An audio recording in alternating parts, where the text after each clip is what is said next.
سلام دوستان، امیدوارم همگی عالی باشید. This is my vlog when I wanted to travel with airplane and I went to airport.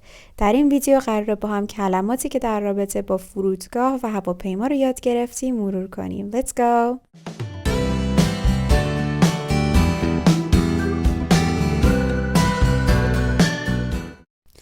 ما حدود ساعت 5:30 راه افتادیم به سمت فرودگاه و تقریباً 1.5 ساعت الی 2 ساعت راه داشتیم. اولین کار بعد از ورود به فرودگاه چکینه، یعنی بارها رو وزن میکنیم، تحویل میدیم و پاسپورت رو چک میکنیم و کارت پرواز یا همون بلیت پرواز دریافت میکنیم.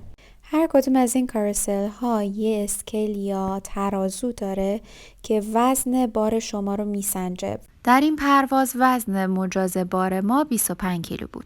از اونجایی که افرادی باید ساک‌ها و چمدونای شما رو جابجا کنن، نباید وزنشون خیلی زیاد باشه. برای اینکه بتونید ساکتون رو به داخل هواپیما ببرید، باید اون رو به چند قسمت تقسیم کنید تا یک ساک خیلی سنگین نداشته باشیم. پرواز ما یه پرواز خارجی بود و در این زمان مسافرهای زیادی داخل فرودگاه نبودن. ساعت 8:08 پرواز همه چکین شدن و میریم برای کنترل پاسپورت و رد شدن از گیت. در این قسمت وای میسیم توی صف و پاسپورتمون مهر خروج میخوره. بعد از اون وسایلمون رو توی دستگاه میذاریم تا کنترل بشن و تفتیش بدنی و بازرسی بدنی میشیم. قسمت‌های آقایون و خانم‌ها در ایران جداست. بریم برای کنترل امنیتی و بازرسی بدنی. بعد از کنترل امنیتی از پله برقی ها بالا میریم، از سالن اصلی خارج میشیم و وارد سالن انتظار میشیم. برای سفرهای خارجی 1.5 الی 2.5 ساعت زودتر وارد فرودگاه میشیم و نگران زمان استراحتمون نیستیم، به خاطر اینکه توی سالن انتظار تسهیلات و امکانات زیادی برامون فراهم شده. امکاناتی مثل فضایی برای استراحت، فضایی برای راه رفتن، برای عبادت، سرویس‌های بهداشتی، خوراکی‌های مختلف و مغازه و کافی شاپ.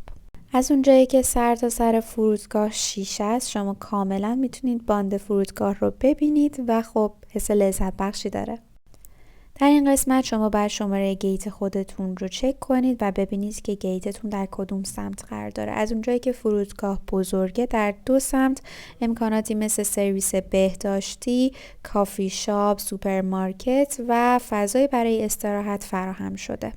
من توی فرودگاه سر و گوش یاب دادم و زیاد استراحت نکردم، از اونجایی که پرواز ما 1.5 ساعت طول میکشه و پرواز طولانی نیستش. از طرفی توقف بین راه هم نداریم.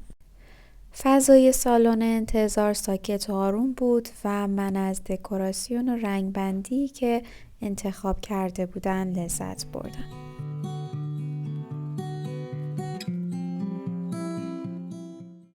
ما به عنوان یک کشور اسلامی اکثرا در فضای عمومی نمازخونه هم داریم.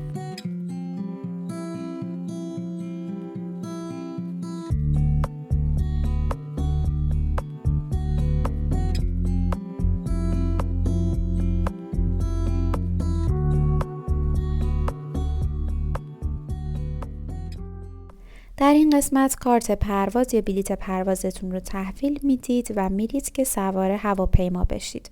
گاهی اوقات از طریق اتوبوس سوار هواپیما میشید و گاهی اوقات از طریق تونل.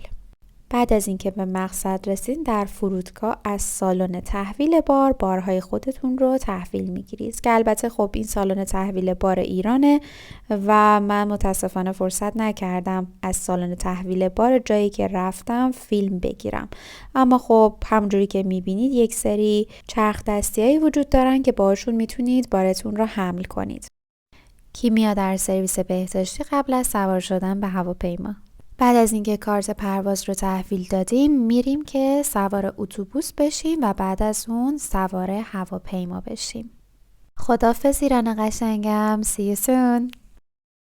مسافرای عزیز، لطفاً کمربند ایمنیتون رو ببندید. مسافرها وسایلشون رو در مخزن بالای سرشون قرار میدن. همه آماده بلند شدن هواپیما هستیم و بزن بریم. قبل از پرواز مهماندار درهای خروج اضطراری رو بهمون نشون میده و نکات مهم رو برامون یادآوری میکنه. مسافر کوچولوی شیطونمون برای اولین بار سوار هواپیما شده. هی از پدرش میپرسید ماکس اکسیژن و جلیقه نجات کجان؟